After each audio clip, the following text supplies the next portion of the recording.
네, 여러분 안녕하세요. 전산회계 2급의 이유진입니다. 자, 오늘은 전산회계 첫 번째 시간이고요. 여러분들과 교재 12페이지 회계 개념과 재무제표에 대해서 같이 살펴보도록 하겠습니다.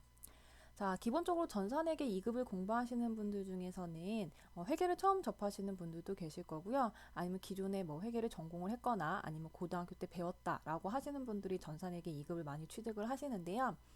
전산회계 2급 자체는 합격률도 매우 높은 편이고요. 비전공자라도 많이 취득할 수 있는 자격증이기 때문에 여러분들이 회계를 접하시는 데 있어서는 크게 어려움을 느끼지 않으셔도 될 것 같습니다. 물론 회계를 처음 배우시는 분들은 도대체 이게 무슨 말인지 잘 모르겠다라고 생각하시는 분들이 당연히 있을 수밖에 없어요. 자, 그런데 너무 낙담하지 마시고 이게 나랑 이제 안 맞는 것 같아 포기하지 마시고요. 기본적으로 잘 모르시더라도 한번 쭉 들어보세요. 쭉 듣는다는 게 이번 강의만 듣는 게 아니라 1강부터 이론이 몇 강에서 마무리가 될지를 모르겠지만 이론 마무리까지 일단 싹 들으신 후에 다시 1강으로 들어오시면요. 조금 더 이해가 가능하고 또 한 번 다 훑고 난 다음에 다시 한번 또 1강에 들어왔을 때 여러분들이 이제 좀 회계에 대해서 알 것 같아. 그렇게 배우셔야 됩니다. 우리가 자격증 같은 경우가 여러분들이 뭐 사법고시를 본다 아니면 우리가 그렇게 큰 어려운 시험을 보는 것처럼 몇 날 몇 개월 막 공부해서 취득해야 되는 그런 자격증은 아니거든요. 그러니까 손쉽게 자격증을 취득하시기 위해서는 반복 학습만 조금 해주시면 회계를 조금 더 쉽고 빠르게 이해하실 수 있겠습니다. 자, 그리고 전산회계 2급 강의를 진행을 할 때 제가 최대한 풀어서 설명을 해드릴 거예요. 이해를 돕기 위해 설명을 드릴 것이기 때문에 여러분 너무 걱정하지 않고 저만 따라오시면 될 것 같습니다. 자, 그러면 저희 첫 번째 같이 보도록 하겠습니다. 자, 첫 번째 이제 회계란 무엇인가에 대해서 이야기를 할 건데요. 자, 회계란 정보 이용자가 그러면 이 정보 이용자가 누군지 우리가 뒤에 가서 이 3번에서 확인을 할 거고요. 정보 이용자가 사정을 잘 알고 어떤 사정? 기업의 사정.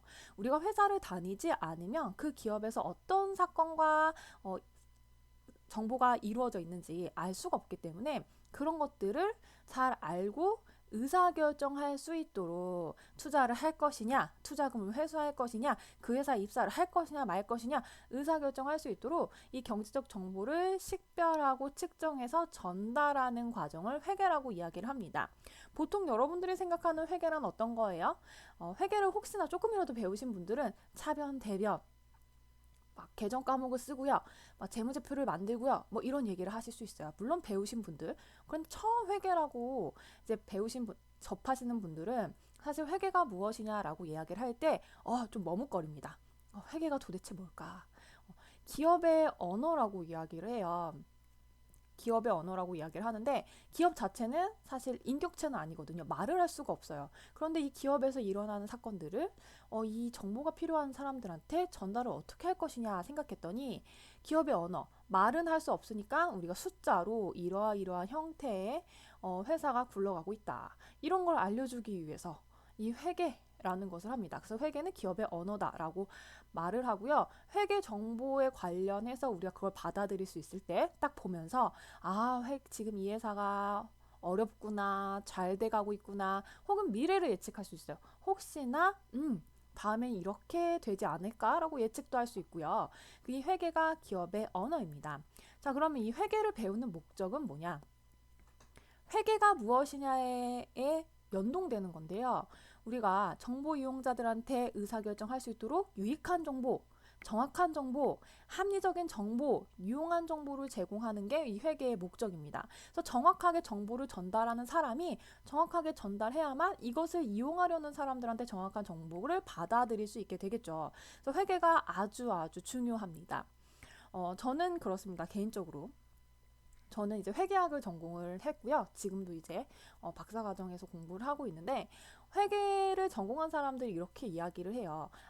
분명 기업이 잘 돌아가려면 잘 돌아간다라는 거 매출을 막 많이 일으키고 수익을 많이 내면 좋은 회사라고 보통 얘기를 하죠. 대기업이라고 이야기를 하는데 영업, 마케팅 물론 잘해야 돼요. 잘해야 되는데 그런 기본적인 밑바탕에는요. 이 회계가 정확하게 딱 음, 중간에 딱 지켜줘야. 그러니까 회계가 정확하게 되어 있어야만 영업도 마케팅도 그 이후의 것들을 잘해서 회사가 잘 굴러갈 수 있는 그런 밑바탕이 된다라고 저는 생각을 합니다.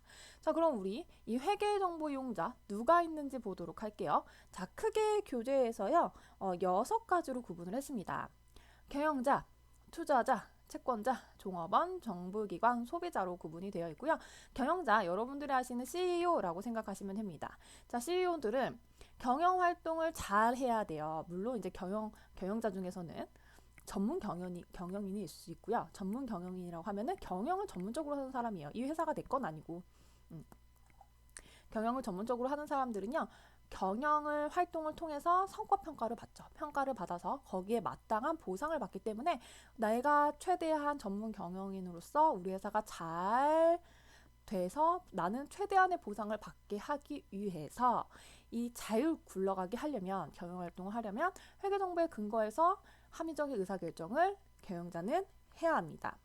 내가 원하는 목표에 이루어져 있는지, 원하는 목표가 여러 가지가 있을 수 있겠지만 뭐 매출을 전년도보다 120% 이상 상향시키겠다, 혹은 단기 순이익을 내가 또 뭐 100% 이상 상향시키겠다, 이런 기준 자체에 처음에 세웠던 목표를 내가 달성했는지 여부를 우리는 회계정보 이용자, 특히 경영자가 이 회계정보를 가지고 판단하실 수 있겠죠. 두 번째, 투자자입니다. 자, 투자자는요, 투자를 하는 게 투자자예요. 보통은 우리가 뭐 주식을 산 주주들을 이야기를 많이 하는데, 투자를 할 것이냐 말 것이냐라 결정을 할 때 그냥 난 저 회사 너무 예쁘니까, 저 회사 로고가 너무 마음에 들어, 이렇게 투자하는 사람들은 없죠. 내가 투자를 해서 손해를 볼 수도 있어요. 물론 이익을 볼 수도 있겠지만, 그러니까 우리는 정확한 회사의 어떠한 정보를 가지고 투자를 하셔야 됩니다. 그 투자를 한다면 여러분 나중에 투자금을 회수할 때도 문제가 안 돼야 되고요. 특히 투자자들은 배당금, 주식의 가치가 상승할 수 있는지, 그런 결정 요인들을 예측할 때 회계정보를 이용하시면 되겠습니다. 자, 그 다음에 채권자입니다. 자, 채권자는 돈을 빌려준 사람이에요. 돈을 빌려줬다면 나중에 원금 회수해야 돼. 또 세상에 공짜는 없으니까 이자를 회수해야 돼. 그렇죠? 원금과 이자를 회수할 수 있는지 그 가능성을 판단할 때 회계정보 이용하시면 되겠습니다. 자, 회계정보를 내가 이걸 원금, 이자 회수할 수 있을지 어떻게 판단해요? 물론 세상에 100% 정확한 건 없어요. 자, 손익계산서나 재무상태표, 우리 회사의 빚이 얼마고 우리 회사가 가지고 있는 자산이 얼마야, 이런 것들을 보고요. 빚이 많은 회사가 좋은 회사인가요? 부채가 많은 회사, 부채가 빚이거든요. 언젠간 갚아야 할 의무가 있는 거. 그게 많은 사람이 좋은 거예요? 아니죠. 내가 갚아야 될 돈 적은 게 좋은 걸 거예요. 그러면 그런 것들을 여러분들이 확인하시고, 이 회사는 빚이 별로 없구나. 그러면 이 회사는 자산이 많으니까 좀 건전하겠지, 안전하겠지. 나 그럼 여기에 투자해야겠다. 돈을 빌려줘야겠다. 돈을 빌려주면 나중에 원금도 회수할 수 있을 것 같아. 이자도 회수할 수 있을 것 같아. 이렇게 판단을 하시면 되겠습니다. 자, 그 다음에 종업원입니다. 자, 종업원들이 여러분들 생각하시는 그런 종업원이에요. 자, 이 동영상을 보시는 대다수 분들이 학생이어서 미래에 내가 취업을 해야 된다. 물론 사업을 하실 분들도 계시겠지만, 혹은 지금 직장을 다니고 있는데 내가 회계에 대한 정보가 부족하기 때문에, 혹은 회계 부서로 이동을 해야 될 것 같다. 그래서 나는 이 자격증을 취득하려고 한다. 이런 분들이 대다수시잖아요. 그럼 내가 지금 다니고 있는 회사의 직원, 저는 뭐가 되죠? 종업원이에요. 그러면 나는 이 회계 정보를 가지고 내가 연봉 협상을 할 때, 혹은 내가 이직하려는 회사가 튼튼한 회사인지, 내가 입사했는데 망하면 안 되잖아요. 그런 것들, 수익성과 성장성을 판단하실 수가 있어요. 물론 저도 직장 생활을 해봤기 때문에, 제가 직장 생활을 하려고 하는 시점에서 그 회사의 재무제표를 막 뜯어서 정말 이 회사가 수익성이 좋은지 성장성이 있는지, 내가 연봉 협상을 할 때 우리 회사 이익이 얼마나 났으니까 내 연봉은 150% 올려달라고 해야지, 이렇게 하지는 보통은 않죠. 네, 보통은 않지만요. 우리가 그렇게도 회계 정보를 이용할 수 있다라는 거예요. 특히 좀 큰 기업의 회계팀으로 입사를 하려고 한다면 면접에서 질문이 나올 수 있잖아요. 우리 회사의 매출이 얼마인지 아세요? 우리 회사의 작년 이익이 얼마인지 아세요? 이런 정보들을 물어볼 수 있기 때문에 여러분들 미리 그 회사의 재무제표 한번 보고 가시는 것도 매우 중요합니다. 자, 그 다음에 정부기관입니다. 자, 세금을 부과하는 기준으로 회계 정보를 이용을 하는데, 우리가 크게 재무제표라는 것을 만들 거예요. 자, 재무제표를 만들면 정부가 그걸 보고 이 재무제표에 의해서 니네 회사 이익이 이만큼 났으니까 법인세 얼마네, 소득세 얼마네, 이렇게 세금을 걷는 그런 기준 자체가 됩니다. 물론 거기에서 다 세금을 걷는 건 아니겠지만 그런 바탕의 기준이 돼서 정부기관을 이용을 하더라. 자, 마지막 소비자입니다. 자, 여러분들 뭘 하나 사셔야 돼요. 사셔야 되는데 똑같은 제품이 있는데 A 제품은 누구나 이름만 들면 다 아는 막 그런 대기업에서 생산한 제품이고 B 제품은 동일한 제품이긴 하지만 중소기업 제품이에요. 제가 물론 중소기업을 비하하는 건 아닙니다. 중소기업이 더 저렴하고 튼튼할 수 있어요. 여러분들이 가격이 똑같다면 물론 대기업 걸 선호를 하실 거예요. 하지만 가격이 다를 수 있죠. 대기업 건 비싸고 뭐 중소기업 건 좀 더 저렴하다면 어떤 걸 선택할까라고 고민을 하는 와중에 회계 정보를 이용하실 수도 있다는 거죠. 왜냐면 내가 이걸 사서 한 달만 쓸 거야. 아니면 뭐 1년만 쓰고 버려야 되는 그런 일회성이 있는 상품이야. 이렇다면 사실 저렴한 걸 쓰셔도 돼요. 그런데 이거 한번 샀을 때 10년 정도 쓸 수 있을 것 같아. 저희가 보통 가전제품을 사면 10년, 막 15년씩 쓰시니까 그럴 경우에는 내가 고장나면 AS 받을 수 있을까? 만약에 중소기업인데 오늘 샀는데 내일 회사가 없어지면 난 이거 사후 서비스를 못 받잖아요. 그런 개념까지 여러분들 회계 정보를 다 받아들여서 구매를 하는 데까지 결정을 내릴 수 있다라는 거. 그래서 마지막 회계정보 이용자의 소비자가 있습니다. 자, 그러면 저희가 이제 회계를 분류해 보도록 하겠습니다. 자, 13페이지 보시면 회계 분류 있죠? 자, 크게 재무회계랑 관리회계로 구분했는데요. 원래 기본적으로는 회계는 크게 세 가지입니다. 재무, 관리, 이 관리가 이제 원가도 저희가 같은 뜻이라고 쓰거든요. 이게 이제 원가 회계의 큰 범위가 관리 회계고요. 그다음 세 번째가 세무회계 이렇게 세 가지로 구분이 되어 있는데 이제 저희 전산회계 2급에서는 세무 쪽이 아예 전혀 출제가 되지 않기 때문에 재무회계랑 원가회계에 대해서만 구분을 해드리도록 하겠습니다. 자, 일단 재무회계는 재무제표를 작성하는 그런 기본적인 회계라고 보시면 돼요. 원가회계, 이 즉 관리회계는 말 그대로 원가. 원가가 뭐죠, 여러분? 원가회계는 우리가 제품 하나 만들 때 들어가는 비용, 이게 원가거든요. 여러분들 그런 생각 안 해보셨어요? 한 번도? 저는 이제 배운 게 도둑질이라고. 회계를 제가 이제 21살 때부터 회계를 배우기 시작했어요. 자, 그러면 그때부터 무슨 생각이 드냐? 물건을 하나 살 때마다 이게 과연 원가가 얼마일까? 이런 생각이 자꾸 들어요. 특히 어떨 때? 길거리를 지나가다가 오늘 뭐 80% 세일할 거예요. 막 이런 얘기를 들으면 도대체 원가가 얼마길래 80%나 세일을 하지? 원가가 10%인가? 막 이런 생각이 저는 들어요. 개인적으로. 뭘 하나 사서 막 크게 세일을 할 때 원가가 도대체 얼마일까? 그리고 화장품 하나 살 때도 도대체 이거 원가가 얼마일까? 저는 막 이런 생각들 하거든요. 왜냐면 배웠기 때문에. 그게 그거예요. 원래 이 가치에 이 상품을 만들 때 들어간 가격이 얼마일까?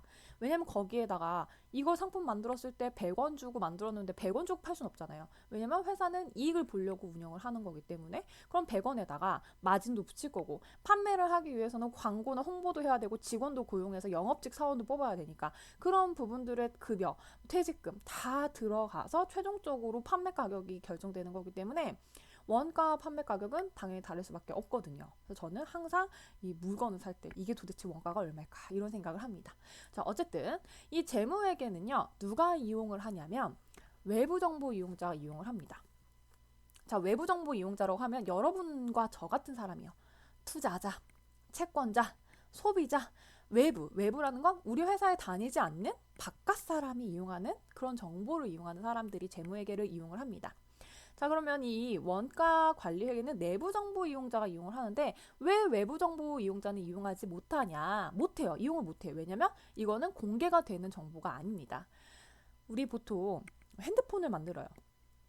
그럼 크게 우리나라에서는 삼성, LG가 이제 핸드폰을 두 개를 만드는데 삼성에서 만드는 핸드폰의 원가 얼마인지 여러분들 아세요 혹시? LG에서 만드는 핸드폰의 원가 혹시 여러분들 원가 얼마인지 아시나요?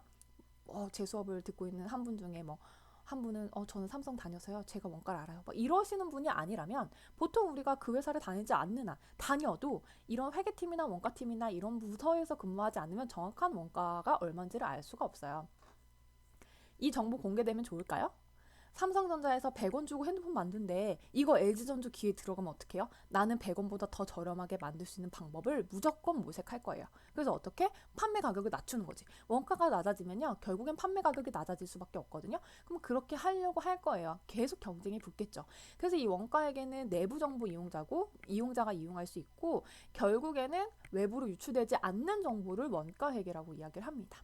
자, 그럼 정보 이용 목적은 재무회계는 외부 정보 이용자가 이용하기 때문에 투자 의사 결정이나 아니면은 뭐 내가 이 채권을 돈을 빌려줄 것인가 말 것인가 뭐 이런 의사 결정을 하기 위한 것이고 이 내부 정보 이용을 이용자만 이용할 수 있는 원가회계 같은 경우에는 이 경영자가 보통 이용을 합니다. 경영의 의사 결정에 사용을 해요.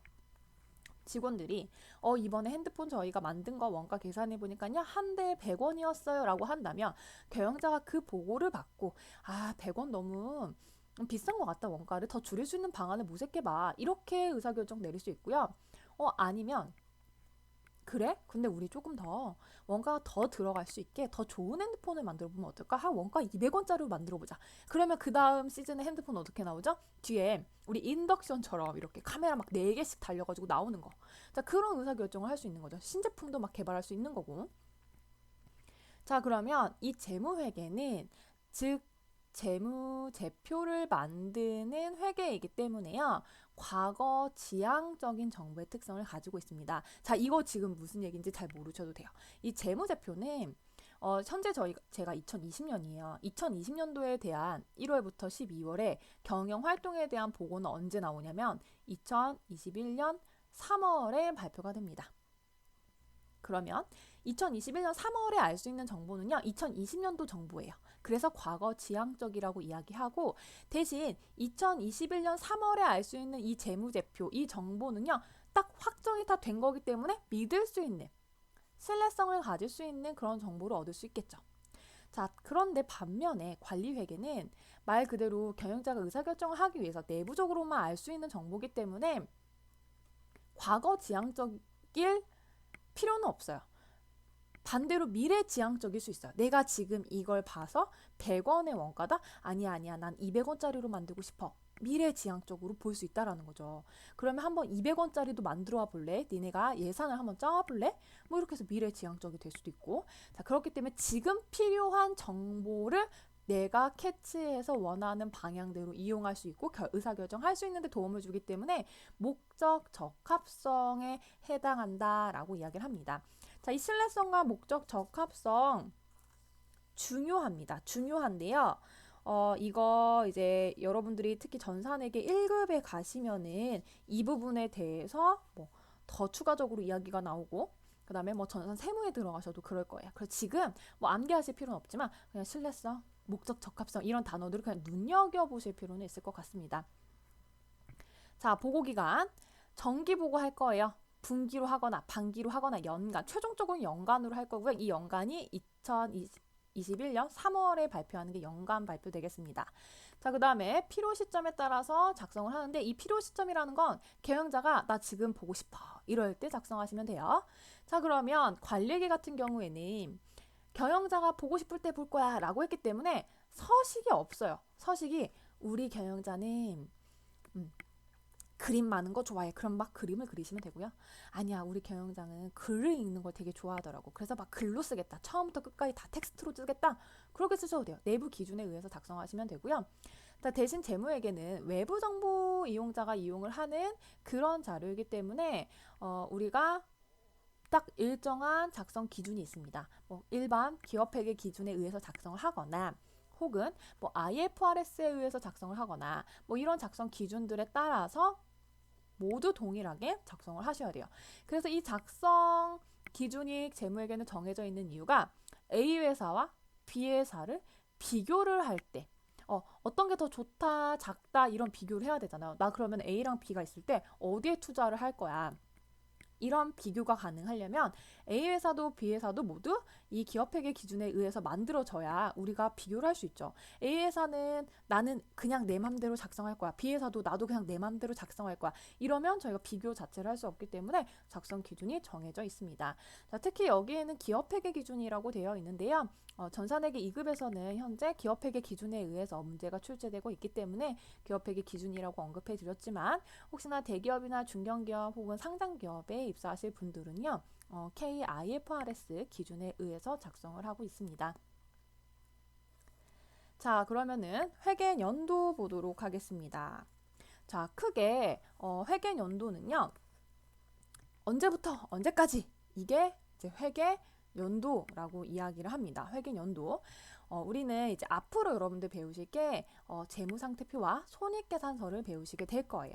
자, 지금 모르셔도 돼요. 재무상태표, 손익계산서를 배우시게 될 건데 이게 앞에서 외부 정보 이용자들한테 공시하는 거다라고 말씀드렸죠. 재무회계에 대한 이야기입니다. 이 재무상태표와 손익계산서를 우리가 작성하기 위해서 설정한 시간적 범위를 회계 연도라고 이야기를 하고요. 개인 기업의 같은 경우에 무조건 1월 1일부터 12월 31일까지 이건 무조건이에요. 개인 기업. 그런데 법인 기업 같은 경우에는 법인을 설립할 때 우리가 언제부터 언제까지를 회계 연도를 할 거야 라고 설정할 수 있고요. 단 회계 연도는 1년을 초과할 수 없습니다. 자, 그게 무슨 말이냐?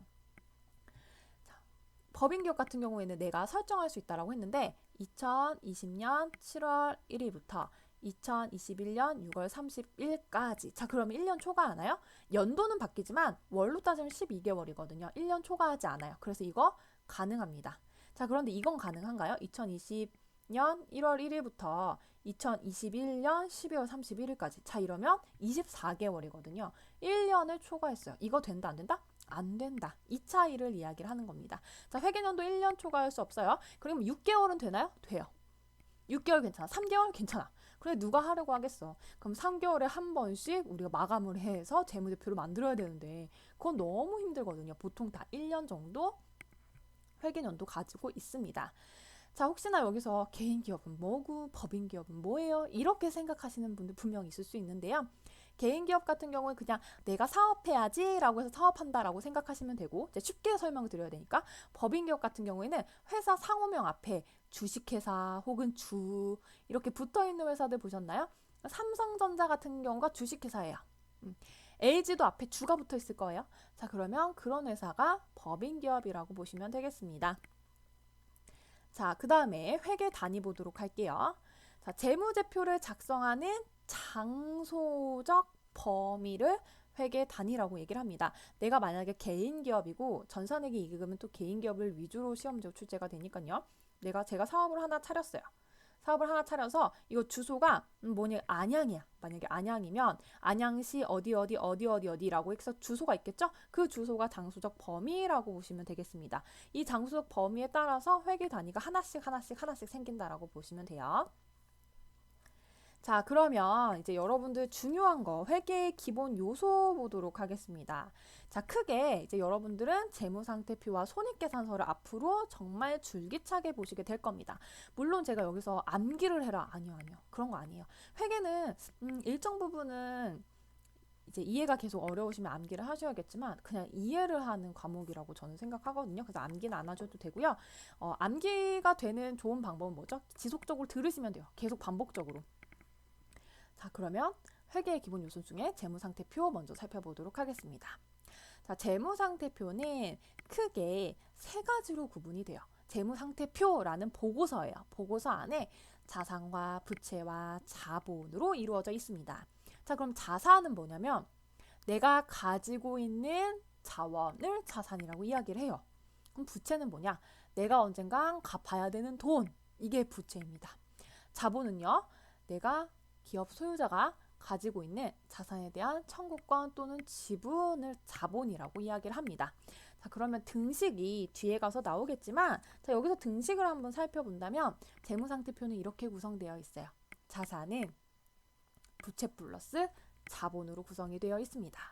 자, 내가 가지고 있는 돈은 총 가지고 있는 돈은 뭐냐면 남한테 빌려와서 내가 언젠가 갚아야 되는 이 부채와 그다음에 이 소유자, 그러니까 주주라고 생각하면 되죠. 주주가 처음에 뭐 주식을 발행을 해서 나한테 준 돈, 자본. 내가 처음에 회사를 시작할 때 가지고 있던 그 기초자금, 자본. 그 부채와 자본을 합한 걸 우리가 총 자산이라고 이야기를 하는데 재무상태표는 자산, 부채, 자본으로 구분이 되어 있습니다. 자, 손익계산서는요, 수익과 비용으로 구분이 되어 있고요. 수익은 매출이라고 보시면 돼요. 이익. 이런 거라고 보시면 되고, 비용은 내가 그럼 매출을 얻기 위해서 들어간 돈, 쓴 돈, 사용한 돈이라고 보시면 되겠습니다. 그래서 수익과 비용으로 구분이 되어 있습니다. 자, 교재 한 장 넘겨서 계정 과목별 분류 간단히 살펴보도록 하겠습니다. 자, 여기에서 계정 과목을 다 암기하실 필요는 없지만 제가 전산회계 2급 자격증을 집필을 하면서 정말 자격증에 잘 나오는 것들, 꼭 여러분들이 알고 있었으면 좋겠는 것들을 계정 과목을 이제 분류를 해놓은 것입니다. 그래서 앞으로 자주 쓰시게 될 거예요. 물론 여기에 있는 것 외에도 여러 가지의 계정 과목이 있습니다. 분명 있어요. 그래도 여러분들이 이것만은 꼭 알아줬으면 좋겠다 하는 것들 정리했고요. 지금 암기하실 필요 없어요. 물론 제가 처음에 회계를 이제 대학에서 배웠을 때는요, 이거 시험을 본 적이 있어요. 그래서 이걸 다 못 쓰면 정확하게 못 쓰면 집에 못 가고 막 이랬던 적이 있지만 지금은 암기하시는 거 처음 듣는 분들은 암기하시는 거를 추천하진 않고요. 계속 듣다가 그다음 문제를 계속 풀어보다가 정 안 되겠다 싶은 것들은 암기하시고 문제를 풀다 보면 이제 감이 오거든요. 이런 계정 과목이 있었지. 그때 좀 감으로 익히시면 되겠습니다.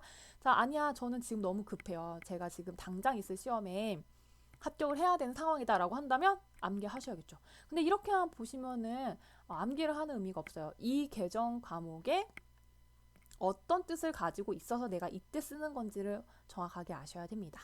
자, 그러면 재무상태표의 자산 먼저 보도록 하겠습니다. 자산, 내가 가지고 있는 돈을 이야기하죠.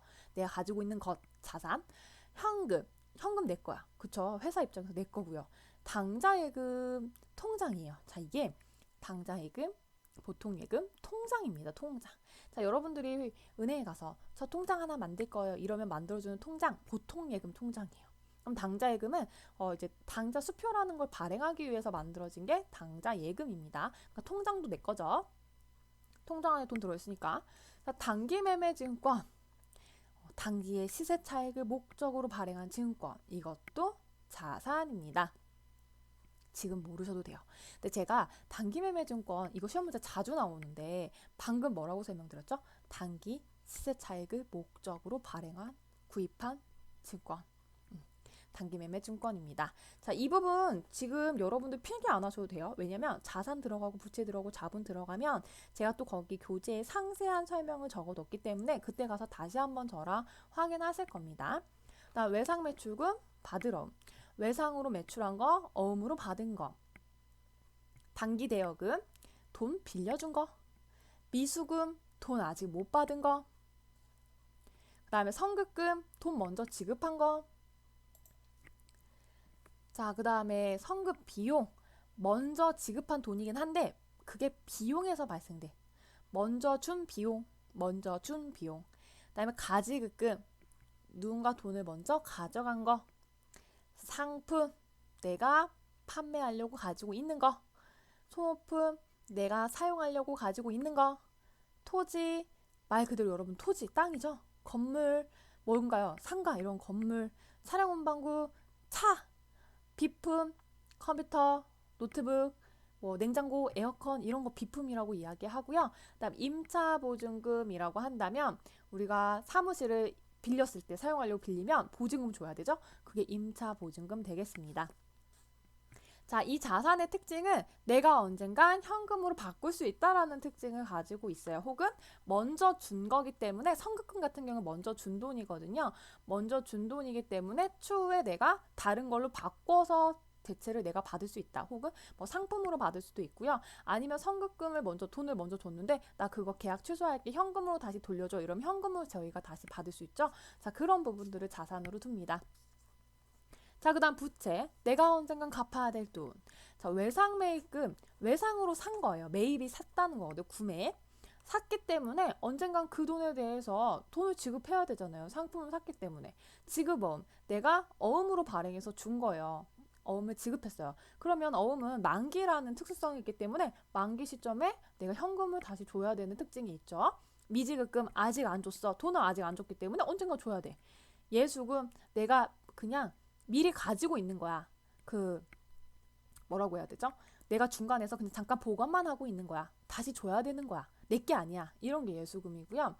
그 다음에 뭐 당자차월 지금 당장은 모르셔도 되겠지만 이건 뒤에 가서 설명드릴 거고, 그 다음에 뭐 가수금이라고 한다면 내가 통장에 돈이 들어왔는데 누가한테 들어왔는지 몰라. 이러면 가수금. 왜 부채예요? 돈이 들어왔는데 원인을 알 수가 없으니까. 왜 통장에 돈이 들어왔을까? 원인을 알 수 없기 때문에 언젠가 다시 줘야 되잖아요. 잘못 들어온 걸 수도 있어. 그럼 다시 돌려줘야 되죠? 그럼 가수금. 이게 부채예요. 언젠가 돌려줘야 되니까. 일단 선수금, 먼저 받은 돈입니다. 자, 돈을 받았으면 자산이잖아요. 근데 내가 돈을 먼저 받았어. 그렇기 때문에 나중에 뭘 줘야 돼? 돈으로 다시 돌려주거나 물건으로 다시 주거나 내가 가지고 있는 무언가를 줘야 돼요. 그래서 부채예요. 언젠간 갚아야 할 의무가 있는 거. 단기차입금, 돈 빌려온 거. 미지급 비용, 비용인데 돈을 아직 안 준 거. 뭐 장기 차입금은 단기 차입금과 비슷한데요. 뭐 1년 이내에 갚냐, 1년 이상에 걸쳐서 갚냐에 따라서 단기와 장기로 구분을 하고, 그다음에 임대보증금, 내가 뭔가에 빌려주고 상대방한테 받은 보증금을 이야기를 합니다. 자, 제가 말씀드렸지만 여기에서는요, 그냥 여러분도 그냥 있구나 정도만 확인하시면 돼요. 막 제가 지금 설명하는 모든 것들을 교재에 적으실 필요 절대 없습니다. 뒤에 가면 교재에 다 나와요. 그다음 자본에는 원래 총 5가지가 있어요. 자본금, 자본이여금, 자본조정, 기타 포괄손익 2개, 이익잉여금, 이게 총 5가지가 있는데 여러분들 전산회계 2급에서는 자본금, 자본잉여금, 이익잉여금 정도만 알면 돼서 제가 3가지만 그냥 간단하게 적어뒀습니다. 자, 그 다음 손익계산서상에서는요, 수익과 비용으로 크게 나누어지고, 자, 수익에서는 상품 매출 일으키는 거예요. 그 다음 내가 은행에 돈 예금하면 이자 받을 수 있죠? 이자 수익, 배당금 수익, 이런 것들이 수익이에요. 나한테 발생하는 수익이 수익. 그 다음에 이 수익을 발생시키기 위해서 우리가 사용한 비용은 급여 뭐예요, 여러분? 가장 좋아하는 거 아닌가요? 직장인들이 가장 손꼽히는 날, 급여날. 급여날은 물론 월급이 통장을 스쳐요. 그래 통장이 되는 그런 형태의 날이긴 하지만 그래도 그 통장에 한번 찍히는 그 급여는 나의 마음을 기쁘게 하고 그날은 뭔가 더 맛있는 걸 먹어도 될 것 같고 뭔가를 사도 될 것 같고 막 소비 욕구를 막 불러일으키는 그 날이죠. 급여날. 급여예요. 근로자가 근로를 제공하고 우리가 회사에서 지급받는 거. 상여금. 그다음 작급은 이제 일용직이라고 생각하시면 돼요. 일용 아르바이트비. 그다음에 직원들이 사용하는 비용, 복리후생비. 그다음에 뭐 출장 같은 데 가면 여비교통비, 그다음 접대할 때 접대비, 그다음 전화요금, 통신비, 그다음에 수도강요비, 세금과 공과, 감가상각비 지금 모르셔도 됩니다. 이건 나중에 가서 배우실 거예요. 그다음에 임차료, 월세 내는 거, 그다음에 수선비, 뭐 수리할 때 쓰는 거, 그다음 보험료, 차량 유지비, 차량을 유지하는 데 들어가는 비용, 뭐 차량을 수리했거나 차량에 기름을 넣었거나 세차를 했거나 이런 비용입니다. 그 다음에 운반비, 뭐 택배비 같은 거죠. 교육할 때 들어가는 비용, 교육훈련비, 도서, 신문 이런 거 구입하면 도서 인쇄비, 그다음 소모품 사면 소모품비, 그다음에 뭐 송금 수수료 같은 거 들어가면 수수료 비용, 광고 선전비, 광고할 때 뭐 대손상각비, 이자 비용, 기부금 이런 것들이 손익계산서상의 비용 항목이 되겠습니다. 자, 그러면 이번 강의는요, 여기까지 하고 저희가 다음 강의에서 거래의 기본 개념 같이 살펴보도록 하겠습니다. 감사합니다.